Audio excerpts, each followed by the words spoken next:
Welcome back to my English Learning YouTube channel, my dear students, subscribers and viewers. So আপোনালোকে দেখিবলৈ পাইছে বোৰ্ডত মই কিছুমান কোৱেশ্চন লিখিছো আৰু এই কোৱেশ্চন বিলাকক কি বুলি কোৱা হয় yes no questions অৰ্থাৎ গোটেইকেইটা সেন্টেন্স ইন্টাৰোগেটিভত আছে আৰু এই কোৱেশ্চন বিলাকৰ এনসাৰ yes বা no ৰে কৰিব লাগে অৰ্থাৎ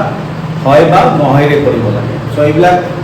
একো কথা মানে আমি স্পোকেন ইংলিছৰ পাৰ্ট হয় বা ইংলিছ লিখাৰ কাৰণে একো ৰাইটিং ইংলিছৰ পাৰ্ট হয় আৰু পৰীক্ষাবিলাকত আহি থাকে অৰ্থাৎ ক্লাছ 6 7 ৰ পৰাই ইভেন ইন এইচএস ক্লাছ অৰ্থাৎ ফাৰ্ষ্ট ইয়াৰ এক্সামতো এই কোৱেশ্চনবিলাক আহে। এতিয়া আমি কি কৰিব লাগিব ইয়াতে মই 8টা সেন্টেন্স লিখিছো that means I have written here 8 questions আৰু এই গোটেইকেইটা কোয়েশ্চন আমি এবাৰ পজিটিভলি আনসাৰ দিব পাৰো আৰু এবাৰ নেগেটিভলি আনসাৰ দিব পাৰো অৰ্থাৎ yes বুলি আনসাৰ দিব পাৰো বা নো বুলি আনসাৰ দিব পাৰো আৰু গোটেইকেইটা কোয়েশ্চন আৰম্ভ হৈছে বিভাৰ বা টু ভাৰ্বেৰে। গতিকে লক্ষ্য কৰিবলগীয়া কথা যে এটাই যে যেতিয়া কোয়েশ্চনটো যি ভাৰ্বেৰে আৰম্ভ হয় সেই কোয়েশ্চনটো এনসাৰ কৰোঁতে সেই ভাৱটো ব্যৱহাৰ কৰিব লাগে। ওকে, যদি পজিটিভ এনসাৰ দিওঁ তথাপি সেই ভাৱটো ব্যৱহাৰ কৰিব লাগিব আৰু যদি নেগেটিভ এনসাৰ দিওঁ তথাপি সেই ভাৱটো ব্যৱহাৰ কৰিব লাগিব। যেনেকৈ ফাৰ্ষ্ট সেন্টেন্সটো আছে আৰ ইউ ষ্টুডেণ্ট, তুমি ছাত্ৰ হয়নে? যদি কওঁ মই ছাত্ৰ হওঁ তেতিয়াহ'লে কি লিখিম yes I am, এইটো হ'ল শৰ্ট ফৰ্ম আনসাৰ দিলে কি হ'ব yes I am। আৰু যদি কওঁ নহয় মই কমপ্লিট সেন্টেন্সত এনসাৰটো দিম গোটেইখিনি কম তেতিয়াহ'লে কি হ'ব yes I am a student। Okay, yes I am a student। ইয়াতে এতিয়া ষ্টুডেণ্টে মোক প্ৰশ্ন কৰিব পাৰে যে প্ৰথম প্ৰশ্নটোতে দেখোন যিটো ভাগ ব্যৱহাৰ কৰা হৈছিল প্ৰশ্নত সেই ভাগটো ইয়াতে দিয়া নহ'ল। গতিকে তাৰ উত্তৰত মই ক'ম যে ইয়াতে যেতিয়া আমি প্ৰশ্নটো কৰিছিলোঁ তেতিয়া ছাবজেক্টটো আছিল ইউ, ছাবজেক্টটো কি আছিলে ইউ, কিন্তু এনসাৰ কৰোঁতে ইউ মানে কি আপুনি বা তুমি, কিন্তু এনসাৰ কৰোঁতে কি হ'ব যেহেতু সিঙ্গুলাৰত প্ৰশ্নটো কৰিছে ষ্টুডেণ্ট হিচাপে এনসাৰ কৰোঁতে আই লিখিব লাগিব। গতিকে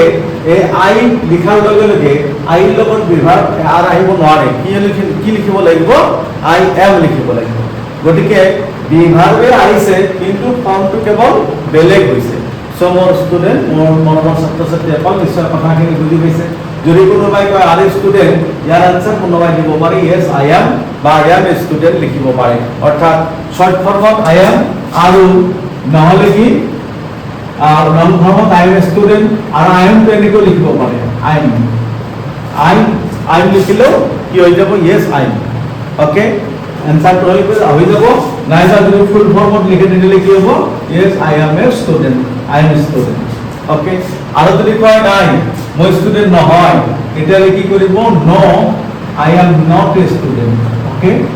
I am not a student or short কৰি গ'লে কি ক'ব লাগিব no I am not। Okay, no I am not অৰ্থাৎ মই ছাত্ৰ নহয়। ঠিক সেকেন্ড সেন্টেন্সটো আহিলে are you students। সো লক্ষ্য কৰিব are you a student আৰু are you students there is a vast difference between these two sentences। একেবাৰে বহুত ডাঙৰ পাৰ্থক্য আছে কাৰণ are you student বুলি ক'লে এজন ছাত্ৰক সোধা হৈছে, কোনোবা এজনক কোৱা হৈছে, তোমাক কোৱা হৈছে, কিন্তু are you students বুলি কোৱাৰ লগে লগে তোমালোক ছাত্ৰ হয়নে তোমালোক, কাৰণ ষ্টুডেণ্টছ আছে আৰু সেইকাৰণে ইয়াতে এই আৰ্টিকল অহা নাই প্লুৰেল ফৰ্মত আমি ষ্টুডেণ্ট লিখিছোঁ ষ্টুডেণ্টছ লিখিছোঁ। গতিকে ইয়াৰ আনসাৰ গতিকে লিখিব লাগিব এই ছাবজেক্টটো আমি যে প্ৰথম ছাবজেক্টটো আই ব্যৱহাৰ কৰিছিলোঁ কিন্তু ইয়াতে কিন্তু উই ব্যৱহাৰ কৰিব লাগিব। সো ইয়াৰ আনসাৰ যদি পজিটিভ হয় yes we are নাইবা we এনেকৈ আমি লিখিব পাৰোঁ yes we are বা we are। Okay, we are students লিখি দিলে হৈ গ'ল। ওকে, শর্ট ফর্মত yes we are বুলি ক'ব পাৰে আৰু যদি কমপ্লিট সেন্টেন্সত উত্তৰ দিয়ে তেতিয়াহ'লে he must reply or we have to write yes we are students। Again নেগেটিভত দিলে একেই সিস্টেম কি হ'ব, নেগেটিভত দিলে একেই সিস্টেম এতে লিখিছোঁ no we are not বা we aren't students, we are not or we aren't students নাইবা কি ক'ব পাৰে no we aren't। So very simple, তাৰমানে যিটো ভাৰ্ব কোৱেশ্চনত ইউজ কৰা হয় এনসাৰটো সেই ভাৰ্বটো ব্যৱহাৰ কৰি এনসাৰ লিখা হয়। ওকে, গতিকে এই একেই সিস্টেম গোটেইকেইটা আমি লিখিম, জাষ্ট প্ৰেক্টিছ কৰিব লাগে নহ'লে পৰীক্ষাত কেতিয়াবা আহিলে মানে ষ্টুডেণ্ট বিলাকে নোৱাৰে মানে বুজি নাপায় কি কৰিছে অৰ্থাৎ শৰ্ট এনসাৰ দিব পাৰে কেতিয়াবা give the short answer of the question কি is he writing a letter now তেতিয়া শৰ্ট পজিটিভ এনসাৰ কি হ'ব yes yes he is okay yes he is লিখাৰ লগে লগে আৰু ক'ব নালাগে he is writing a letter now okay নিজে নিজে বুজি পাব আৰু যদি ফুল ফৰ্মত দিয়ে তেতিয়া কি লিখিব yes he is writing a letter now yes he is writing a letter now আৰু যদি নেগেটিভত দিয়ে তেতিয়া লিখি নো কি হ'ব no no he isn't or he is not he isn't or he is not writing a letter now বাকিখিনি আমি নিলিখিলো আপোনালোকে গমে পাব অৰ্থাৎ পজিটিভ এনসাৰত আমি গোটেইখিনি লিখি দিব পাৰো নেগেটিভ এনসাৰতো গোটেইখিনি লিখি দিব পাৰো ওকে শৰ্ট ফৰ্মত আমি নিলিখো আৰু ফুল ফৰ্মত আমি লিখি দিম ওকে আৰু ইয়েস আৰু নো একে টাইপৰ আনসাৰ অৰ্থাৎ যেতিয়া আমি অক্সিলাৰি ভাৰ্বেৰে আমি কিবা প্ৰশ্ন সুধো তেতিয়া আমি সেই প্ৰশ্নবিলাকৰ উত্তৰ সদায় ইয়েস নোৰে হয় সো মনত ৰাখিব অক্সিলাৰি ভাৰ্বেৰে যেতিয়া কোনো কোৱেশ্চন কৰা হয় তেতিয়া সেই আনসাৰ সেই কোৱেশ্চনৰ আনসাৰ সদায় ইয়েস আৰু নোৰে আমি দিব লাগে বা দিব লাগিব অৰ্থাৎ যদি পজিটিভ আনসাৰ লিখো ইয়েস দিয়ে আৰম্ভ কৰিম আৰু যদি নেগেটিভ আনসাৰ লিখো তেতিয়া নোৰে লিখিম সো নিশ্চয় বুজি পালে এবাৰ ওয়াজ দা বয় ইন দা ৰুম ল'ৰাটো ৰুমৰ ভিতৰত আছে নে ইয়েস ইয়েস হি ওয়াজ ল'ৰাটো ৰুমৰ ভিতৰত আছে নে yes he was in the room short ফর্মত হি ওয়াজ নাইবা লং ফর্ম বা কমপ্লিট ফুল ফর্মত কি হ'ব yes he was in the room আৰু যদি কয় নেগেটিভ তেতিয়া কি হ'ব no no he was not বা wasn't in the room okay he was not বা wasn't in the room so নিশ্চয় বুজি পালে কাৰণ যেহেতু ইয়াতে was বিভাগ ব্যৱহাৰ কৰিছো এনসাৰটো কি আহিছে হিল লগত was আহিছে দুটা পজিটিভটো was আহিছে নেগেটিভটো was আহিছে so এবাৰ were they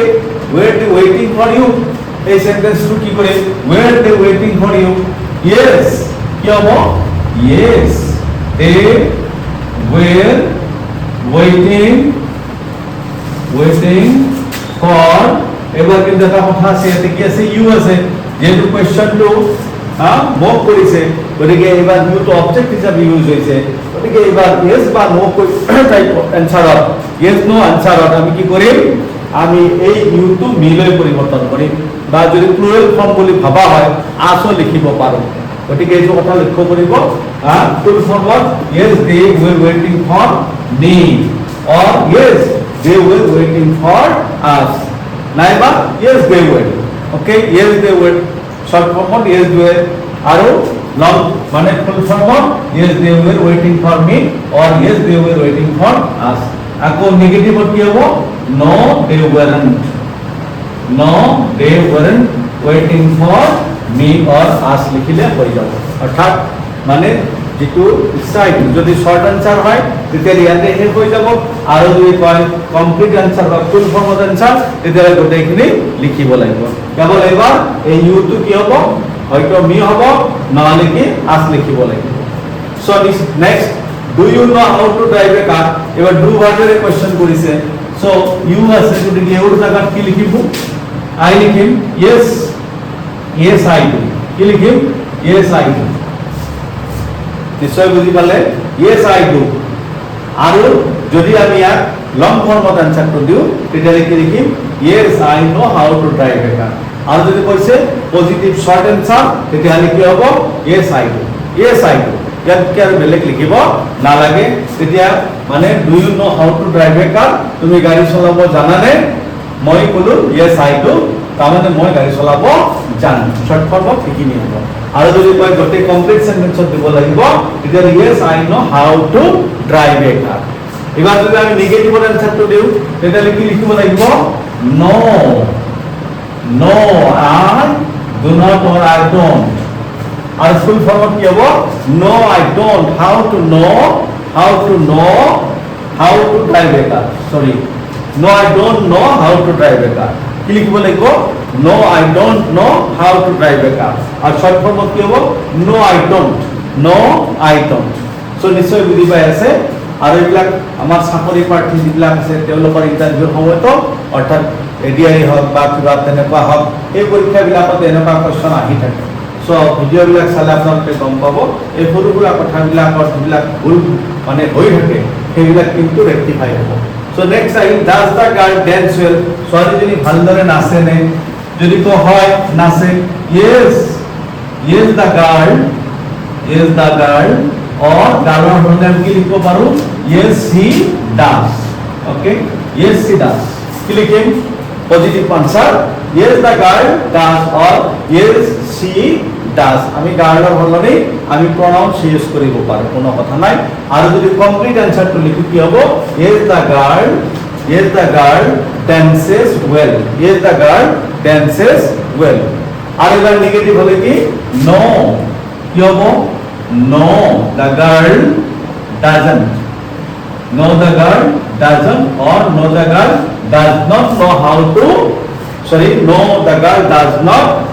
dance well no the girl does not or doesn't dance well মানে কমপ্লিট সেন্টেন্স হ'ব আৰু যদি শর্ট ফর্মত হয় no the girl doesn't এখিনিতে আমার শেষ হৈ যাব এটা ফাইনালি আমি লাস্ট কোশ্চেনটো আইছো আৰু এটো পাস্ট টেন্সত আইছে অৰ্থাৎ ডিডৰ হেল্প কৰিছে আপনি ডিডের কোশ্চেন করেছে did they visit Delhi last week so ইয়ার দিটো সাবজেক্ট একটু কি দে আমি যদি লিখি yes they did কি লিখি yes they did নাইবা yes they visited Delhi last week কি লিখি yes they visited Delhi last week full sentence যদি আমি অ্যানসার করব আর যদি নেগেটিভ করো no they did not কি হবে no they did not okay did or did not visit Delhi last week complex sentence হলে no they didn't visit or did not visit Delhi last week are short form হলে no they didn't so নিশ্চয় ভিডিওত যিখিনি কথা বোর্ডত লিখি দিছো আৰু গোটেইখিনি কথা এক্সপ্লেইন কৰিছো আপোনালোকে নিশ্চয় কি বুজি পাইছে গতিকে চাব